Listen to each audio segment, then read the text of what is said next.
Hello बच्चों, how are you. सब बढ़िया। ठीक है। तो जो ये स्क्रीन पे सवाल दिख रहा है आपके पास कि y equal to sine omega T plus sine two omega T plus sine three omega T, इस पूरे का टाइम पीरियड क्या होगा, और इसका जवाब आपको देना है 1 सेकंड में। तो उसके लिए बेटा हमारे पास एक ट्रिक है। वो ट्रिक क्या है कहती है, सुन लो बस, केवल 1 सेकंड में आपका आंसर आएगा कि जितने भी फंक्शंस हैं, साइन ओमेगा टी है, साइन टू ओमेगा टी है, साइन थ्री ओमेगा टी है, इनमें से सबसे छोटा किसका है, ओमेगा, वो वैल्यू तुम्हें लेना है और लिखना है टाइम पीरियड बराबर T equal to 2 pi upon वो सबसे छोटी वाली एंगुलर फ्रिक्वेंसी, कोणीय आवृत्ति। तो यहाँ पे सबसे छोटी जो कोणीय आवृत्ति है, एंगुलर फ्रिक्वेंसी है, वो ओमेगा ही है। बाकी सारे उसके मल्टीपल हैं, 2 पाई है, 3 पाई हैं, है ना। तो इसका बेटा जो हमारा टाइम पीरियड आएगा T is equal to 2 pi upon omega आएगा। ठीक है ना। इसकी डिटेल्ड एक्सप्लेनेशन मैं तब दूंगा जब आप लोग पूछोगे, है ना। आप लोग कमेंट करो, जिसे इसका डिटेल जानना है तो उसे कमेंट करना पड़ेगा, तब मैं इसका एक अलग वीडियो बनाऊंगा। ओके। अब बेटा हमें इस वीडियो में प्रैक्टिस करनी है एसएचएम की कुछ बहुत धांसू धांसू सवालों की। एकदम दमदार क्वेश्चन है बेटा। सबसे पहला सवाल है, kinetic energy of particle in SHM at time T. वो दिया गया आपको k is equal to K not cos square omega T. तो बताओ उसकी पोटेंशियल एनर्जी की मैक्सिमम वैल्यू क्या होगी। हिंदी में सवाल बोल रहा है कि किसी एसएचएम में काइनेटिक एनर्जी की जो इक्वेशन है किसी भी टाइम पे, वो k equal to K not cos square omega t है, स्क्वायर ओमेगा टी है ना। तो बताओ उसमें पोटेंशियल एनर्जी की मैक्सिमम वैल्यू क्या होगी। भाई एसएचएम में काइनेटिक एनर्जी पोटेंशियल सब साथ साथ चलते हैं। आपने देखा था कि एसएचएम में जो मैक्सिमम वैल्यू होती है बेटा, चाहे काइनेटिक की मैक्सिमम वैल्यू हो चाहे पोटेंशियल की मैक्सिमम वैल्यू हो, दोनों सेम आती थी, है ना। तो जरा आपको जो दिया गया equation k is equal to K not cos square omega t, इसको एक बार ध्यान से देखो बेटा। यहाँ पर जो के नॉट है ये एम्पलीट्यूड है काइनेटिक एनर्जी का, यानी कि काइनेटिक एनर्जी का मैक्सिमम वैल्यू क्या हो गया, के नॉट। तो पोटेंशियल एनर्जी का भी मैक्सिमम वैल्यू के नॉट होगा। और हाँ, यही टोटल एनर्जी भी होगा, क्योंकि total energy equal to maximum value of potential energy equal to maximum value of kinetic energy. ये ऐसे फंडामेंटल याद करके चलो बेटा, ठीक है ना।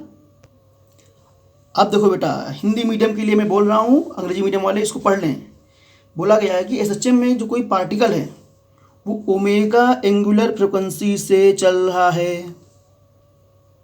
मतलब जो किसी पार्टिकल का डिस्प्लेसमेंट है, विस्थापन है, वो ओमेगा कोणीय आवृत्ति का है। तो बताओ उसकी काइनेटिक एनर्जी और पोटेंशियल एनर्जी की आवृत्ति क्या होगी। तो बेटा काइनेटिक एनर्जी और पोटेंशियल एनर्जी की जो फ्रिक्वेंसी होती है वो डिस्प्लेसमेंट की डबल होती है, यानी कि 2 ओमेगा। ठीक है बेटा। बच्चों इसे एक बार समझ लो, कैसे काइनेटिक एनर्जी पोटेंशियल एनर्जी की फ्रिक्वेंसी डिस्प्लेसमेंट वाले का वेलोसिटी वाले का डबल होता है। तो बच्चों उसके लिए हमने पढ़ा था काइनेटिक एनर्जी का फॉर्मूला ये होता है 1/2 K A square cos square omega t, है ना। यहाँ पे ये जो है ये मैक्सिमम वैल्यू है काइनेटिक एनर्जी, इसे बोलते हैं के नॉट। अब बेटा देखो ये कॉस स्क्वायर ओमेगा टी है, ये अभी इस स्क्वायर को हटाना है, हमें सिंपल फॉर्म में लाना है, 1 पावर में लाना है।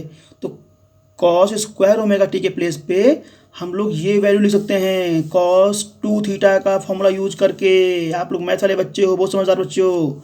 तो 1 plus cos 2 omega T upon 2, समझ रहे बेटे। तो देखो अब यहाँ पे कॉस का मल्टीप्लाई क्या आ गया, 2 ओमेगा आ गया ना बेटा। तो ये फ्रिक्वेंसी होता है। अब ये काइनेटिक एनर्जी का जो फ्रिक्वेंसी आएगा एसएचएम के डिस्प्लेसमेंट के वेलोसिटी का, एक्सेलरेशन का डबल होगा, चाहे काइनेटिक एनर्जी हो चाहे बेटा पोटेंशियल एनर्जी हो। बढ़िया, बोलो ठीक है। अब बच्चों पूछा गया है कि एसएचएम में काइनेटिक एनर्जी और पोटेंशियल एनर्जी का आवर्तकाल क्या होगा अगर डिस्प्लेसमेंट का वेलोसिटी का आवर्तकाल कैपिटल टी हो तब। बच्चों अब जब फ्रिक्वेंसी इसकी दुगुना हो गई थी तो टाइम आधा हो जाएगा, क्योंकि फ्रिक्वेंसी और टाइम इन्वर्सली होते हैं भाई। काइनेटिक एनर्जी और पोटेंशियल एनर्जी की जो आवृत्ति थी वो डिस्प्लेसमेंट वेलोसिटी को दुगना नहीं हो गई थी अभी पहले सवाल में। तो अब बेटा आवर्तकाल आधा हो जाएगा। बहुत अच्छा सवाल है ये, आपके यहाँ सवाल ऐसे आएंगे सीधे। ये सवाल दिया गया बेटा एक कि मूल बिंदु से a/2 दूरी पे, माध्य बिंदु से a/√2 दूरी पर काइनेटिक एनर्जी और पोटेंशियल एनर्जी में क्या रिलेशन होगा। तो बच्चों दोनों इक्वल होते हैं इस दूरी पे। आप काइनेटिक एनर्जी पोटेंशियल एनर्जी का फॉर्मूला लगाओ और बेटा दोनों की जगह पे जो y की वैल्यू a/√2 डाल देना। देखो सेम आएंगे दोनों, ठीक है ना। ये बच्चों एसएचएम में किसी पार्टिकल के डिस्प्लेसमेंट की इक्वेशन दे रखी है आपको, x = 10 sin 20t + 0.5। तो इसको तुम कंपेयर कर पाओगे x = a sin ωt से। तो बच्चों यहाँ पूछा गया है एंगुलर फ्रिक्वेंसी, एम्पलीट्यूड और इनिशियल फेज। हमने तुम्हें सिखाया था x = a sin ωt + phi क्या था, इनिशियल फेज था, शुरुआती कला थी, वो 0.5 की हो जाएगी बेटा। एम्पलीट्यूड 10 हो जाएगा और कोणीय आवृत्ति 20 हो जाएगी, एंगुलर फ्रिक्वेंसी 20 हो जाएगी। बढ़िया। अब बेटा बताओ इसमें से कौन सा एसएचएम रिप्रेजेंट कर रहा है, a = 1/2y या a = ये चारों ऑप्शन में से आपको चेक करना है। तो हमने आपको लिखाया था एसएचएम की कंडीशन क्या होती है बेटा। एसएचएम की जो बेटा कंडीशन है होता है a = -ω²y, यानी कि एसएचएम में एक्सीलरेशन डिस्प्लेसमेंट के नेगेटिव के प्रोपोर्शनल होता है बेटा। अब इनमें से कौन सा कंडीशन फॉलो कर रहा है, सी ऑप्शन कंडीशन फॉलो कर रहा है, जिसमें एक्सीलरेशन डिस्प्लेसमेंट के नेगेटिव के डायरेक्टली प्रोपोर्शनल है, बाकी में नहीं है। ये बच्चों एक सवाल और आ गया कि जब कोई वेव जिसकी फ्रिक्वेंसी 300 हर्ट्ज है एक मीडियम से पास होती है तो मीडियम के पार्टिकल 1 सेंटीमीटर का मैक्सिमम डिस्प्लेसमेंट तय कर देते हैं। तो बताओ वो जो पार्टिकल डिस्प्लेसमेंट हुए उनकी वेलोसिटी क्या थी, मैक्सिमम वैल्यू क्या थी उनकी वेलोसिटी की। तो मैक्सिमम वेलोसिटी को तुम लोग सॉल्व कैसे करते हो, Vmax = a ω से, है ना। a बेटा पार्टिकल का एम्पलीट्यूड है जो 1 सेंटीमीटर का है और ओमेगा होता है 2πf। यहाँ पे a दे रखा है हमें 1 सेंटीमीटर का और ओमेगा होता है बच्चे 2πf। f फ्रिक्वेंसी है 300 हर्ट्ज की, मल्टीप्लाई करके सॉल्व कर लो बेटा, आपका आंसर आ जाएगा।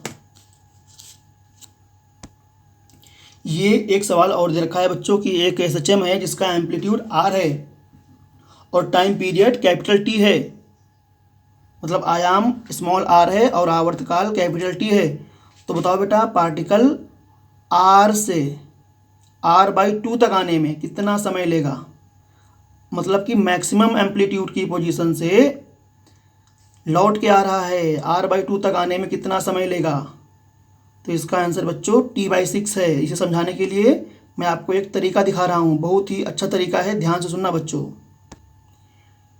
ये जो सबसे नीचे वाले टाइम दिए हैं बेटा, सबसे नीचे वाले टाइम जो दिए हैं ये किसी पार्टिकल के मीन पॉइंट के जब से शुरू हुई थी मोशन, तब से लेकर के जब इन पोजीशन पे पहुँचे तब का टाइम दिया गया है। देखो अगर कोई पार्टिकल मीन पॉइंट पे है तो शुरू में बेटा टाइम 0 होगा। अब यहाँ से चला बेटा, चलते चलते यहाँ पहुँच गया, a/2 पर पहुँच गया तो टाइम लगा T/12, पूरे आवर्तकाल का 1/12 टाइम लगा बेटा। और फिर जब मूल बिंदु के रिस्पेक्ट में, यहीं से देखना है, मैं यहाँ से यहाँ पहुँच गया बेटा तो टाइम लगेगा T/4 का। और फिर बेटा जब लौट के आएगा यहाँ पे तो इसके रिस्पेक्ट में शुरुआत से पूरा टाइम ये लगेगा 5T/12। तो बच्चों हमें पूछा गया है कि यहाँ से यहाँ तक लौटने में, मतलब इस इंटरवल में कितना टाइम लगेगा, इस इंटरवल में टाइम कितना लगेगा।